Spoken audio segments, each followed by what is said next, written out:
Identitas perempuan yang ditemukan tewas di dasar tebing kawasan Pantai Bingin, Pecatu, Kuta Selatan, Badung, Bali, Rabu 24 Februari 2021 lalu akhirnya terungkap.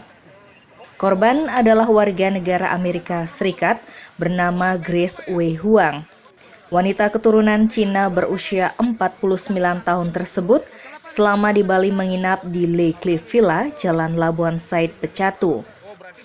Menurut Kapolsek Kuta Selatan AKP Yusak Agustinus Soai, sebelum kejadian diduga sempat jalan-jalan di pinggir tebing, kemudian terpeleset lalu jatuh ke dasar jurang. Jasad korban sendiri ditemukan oleh seorang pemancing bernama Putu Sanjaya. Pria berusia 24 tahun itu awalnya mengira boneka, tapi setelah dicek ternyata jasad Grace yang tergeletak dengan kondisi luka dan patah tulang. Saat ini jasad korban sudah berada di RSUP Sanglah untuk diautopsi. Sementara proses selanjutnya masih menunggu kejelasan dari pihak keluarga. Tim Liputan Bali Express melaporkan.